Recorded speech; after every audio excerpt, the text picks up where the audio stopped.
Hello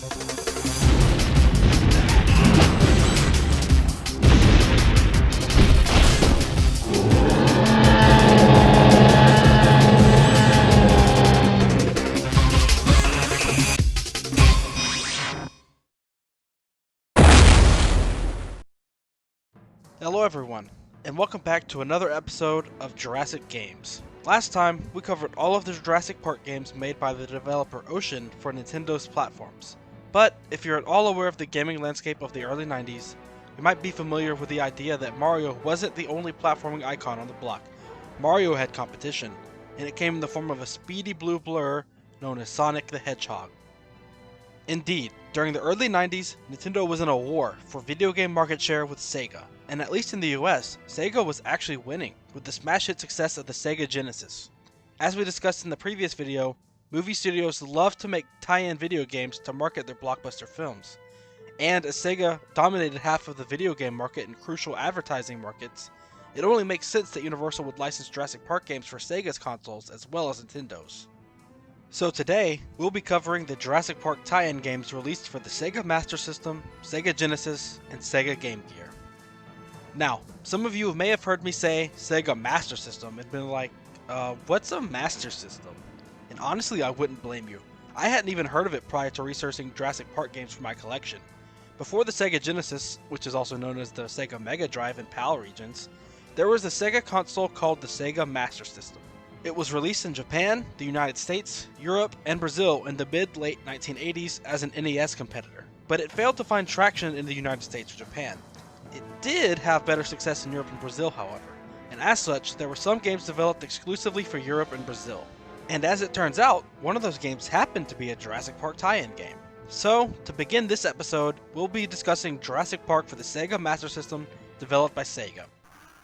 The game begins with you in a helicopter, flying kind of dangerously close to the water. You approach Jurassic Park and eventually land on the iconic helipad.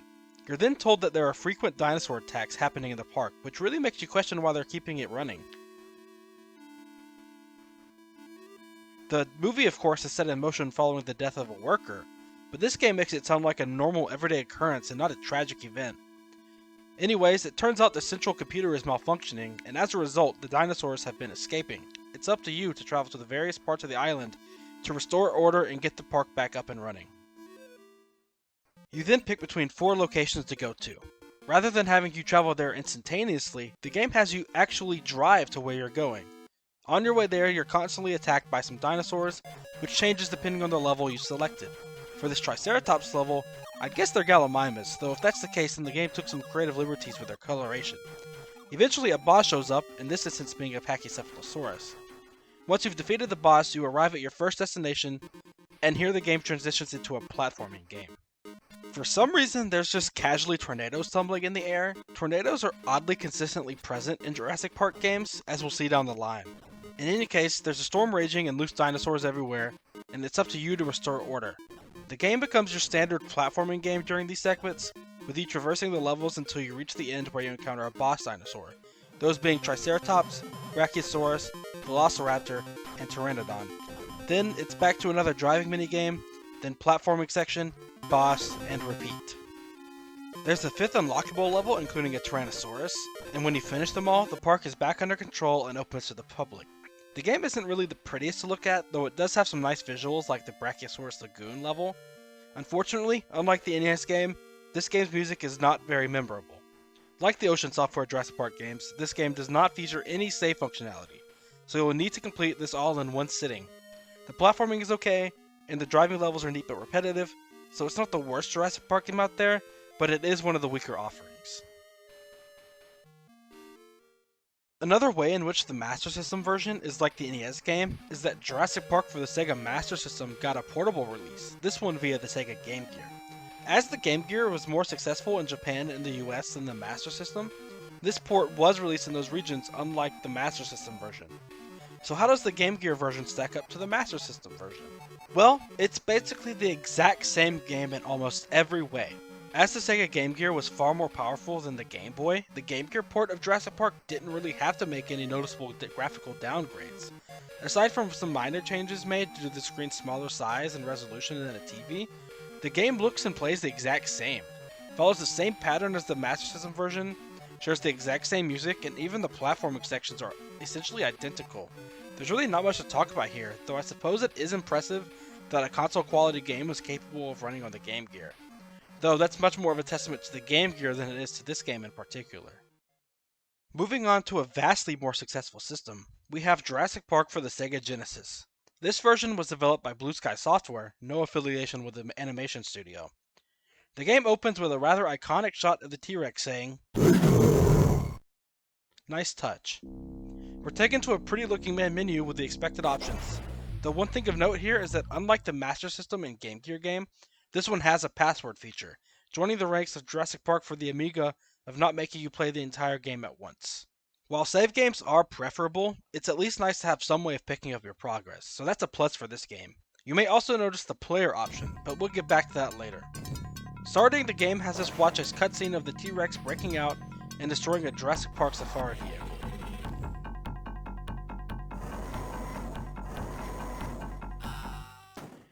We're told that our vehicle has been destroyed and that we must go through the jungle to get to the power station. It's here that the game starts. Like the Master System game before it, this too is a platformer. The first thing you'll notice is that graphically this game is a large step up from the Master System game, with the luscious deep and dark greens really selling you on this being the jungle. You'll also notice that, as per usual, we're playing as Dr. Grant. I didn't mention it, but yes, you're playing as Grant in the Master System game as well. I guess Dr. Grant was a super marketable character at this point because just about every Jurassic Park game of the era had you play as him. From here, the game is what you'd expect out of a platformer at the time. Get through the levels while defending yourself from dangerous dinosaurs recognizable from the films. The platforming is improved from the Master System game, however there are still many moments where it can be annoying when you think you've made the jump to a ledge but didn't.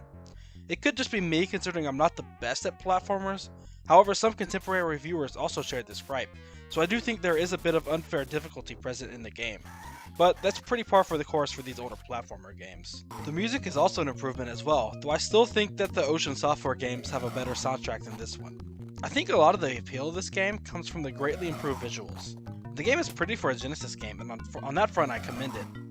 As mentioned, you progress through the game from location to location until you eventually reach the helipad and escape the island. However, there is a little more to this game than that. Remember that player option in the main menu I mentioned earlier? Well, as it turns out, you can play not only as Dr. Grant in this game, but also the Velociraptor. Yes, somehow it took until this game for someone to get the idea of letting the player play as a dinosaur. As a dinosaur has no concept of escaping the island, your objective as the Velociraptor is to track down and hunt Dr. Grant before he can escape. The game largely plays the same here as it does when you play as Dr. Grant, including playing in the same level order, but the Raptor does control a bit differently and many of the dinosaur enemies have been replaced with soldiers trying to kill you. Playing as the Velociraptor is significantly harder than playing as Grant, as the levels definitely feel more designed to be played as Grant and not as the Raptor. Regardless, the end of the game has you fight and defeat Dr. Grant in a final confrontation. You then climb into a crate so you can escape to the mainland, so I guess what I said earlier about having no concept of escaping the island wasn't true after all. Jurassic Park for the Sega Genesis is a pretty, albeit very difficult platformer, and compared to the Master System game, it's a marked improvement, and being able to play as a dinosaur is a breath of fresh air after playing as Dr. Grant for so many times. This game is much easier for me to recommend than the Master System version, though if you're a bad platformer like me, you might get frustrated and struggle a good bit. But that's not the end of Jurassic Park on the Sega Genesis, because following up from this game, we got Jurassic Park Rampage Edition, which was also developed by Blue Sky Software. This game was released in 1994, the year after the movie came out, and is a direct follow-up to the previous game. The game opens up with a Rex under the Sega logo, though unfortunately this time it doesn't say Sega. We're greeted with a far edgier title screen featuring a raptor with blood dripping from its mouth. On the main menu, you'll notice that sadly our beloved password system is nowhere to be seen, so we're back to square one in terms of having to play the entire game in one sitting. We do still have the option to play as either Grant or a raptor, which is nice. Unlike all of the other games, this game doesn't really have any kind of introduction or explanation of the plot, you're just kind of dropped in there. Apparently at the end of the last game, Grant's helicopter crashed and now he has to escape again via boat. However, this time instead of having to deal with just the dinosaurs, you have to deal with injured soldiers as well. So it's once again time for Dr. Grant to go Rambo on soldiers like he did in Jurassic Park 2 The Chaos Continues. Graphically, I can't decide if this game is an upgrade or a downgrade, The animations are great, and the environment is detailed, especially water and waterfalls, though I can't help but feel it lacks a lot of the character and ambiance that the previous game had in its visuals. This game, like the predecessor, is a platformer and plays very similarly. When playing as Grant, the second level does have you ride around on a Gallimimus, which is pretty awesome, though this is the only break in the platforming experience, so it's rather short-lived. The rest of the game is your expected platformer fare, with Grant progressing through the various island locales fighting off dinosaurs and soldiers so that he can escape the island. Like the previous game, playing as the Raptor is similar to playing as Grant, though in this game it's actually more fun to play as the Raptor. As the game is more action and combat oriented than its predecessor, the Raptor is a lot more enjoyable to control, as you get to be up close and personal with the enemies when you attack them, unlike Grant who shoots them from far away as you'd expect. The platforming is less annoying in this game when playing as the Raptor as well, so between the two characters, I'd recommend playing the Raptor route over the Grant route. Unlike in the previous game, the final boss of the Raptor route is not Dr. Grant, but rather just another Velociraptor, which I found a bit disappointing. Regardless of which character you play as, the game ends with a still shot of a boat leaving Isla Nublar, but like at the beginning, there's no story info given here, just a "You won" message. Honestly, compared to when going from the first SNES game to the second SNES game, this follow-up to the first Genesis title was a tad disappointing. It lost some of the style of the first game and didn't do anything particularly new or interesting, and it even took away story elements in the password system. The music isn't much of a step up either, though I do enjoy the main menu theme at least. The gameplay is improved over the first game, so it is a more enjoyable gameplay experience, but all in all, I'm not sure if I recommend Rampage Edition over the first game. Not bad at all, but a bit disappointing compared to my expectations. However, both are very good games, so either way, you're not missing out on anything. There is one final game to talk about today, and it was made for a peripheral to the Sega Genesis called the Sega CD, or Mega CD if you're in PAL regions. The Sega CD was Sega's attempt at incorporating the burgeoning CD technology into the Sega Genesis platform, and it achieved mild success. Jurassic Park for the Sega CD is extremely different from anything else we've discussed previously, which you'll see shortly. Booting up the game, there is no Rex with a Sega logo at all this time, with Sonic taking its place. The title screen is just a bare-bones Jurassic Park logo, so nothing interesting to see here. The music on the title screen isn't particularly fitting for a Jurassic Park game either. It gives you the control scheme of the game and then informs you of your mission to collect 7 dinosaur eggs on the island while avoiding danger, and that you only have 12 hours to complete the mission. And it's here that you'll see that the game differs from all of its predecessors. It's not an action-adventure game, it's not a platformer, it's a point-and-click game. Yeah, not exactly the genre I'd think of when it comes to Jurassic Park games. The game has you go around different parts of the island, solving puzzles to access new locations and help you complete your mission. To take advantage of the CD technology, the game has multiple FMV scenes where your character is spoken to by other characters, such as a paleontologist who gives you descriptions of the dinosaurs you will encounter, and a lady scientist who helps you along the way. I can't say I'm the biggest point-click game fan aside from my childhood love of Pajama Sam and Freddy Fish, but for what it is, this game is actually pretty decent, and it even reviewed better than any of the previous Sega Jurassic Park games. It has some decent music as well, though as per usual, the lack of any save functionality does hurt it a bit. If you have a Sega CD, this wouldn't be a bad pickup. Just don't go in expecting anything action-oriented, though this game does have some action segments involving shooting dinosaurs and enemy humans. And that's all the movie tie-in games for the original Jurassic Park released on Sega platformers. Of course, this isn't the end of Jurassic Park games, as there happened to be a little sequel to the movie called The Lost World, released only a few years later. And that's what we'll be covering next time. But a few of you more knowledgeable fans may be asking, what about the arcade games? And what about the most important Jurassic Park game, Jurassic Park Interactive? Well, don't worry, I haven't forgotten them. There will be a special episode down the line dedicated to the arcade games and other individual titles I couldn't quite fit into the themed episodes I'm doing, as it'd be rather hard to pivot into Jurassic Park Interactive when the rest of the video is Sega oriented.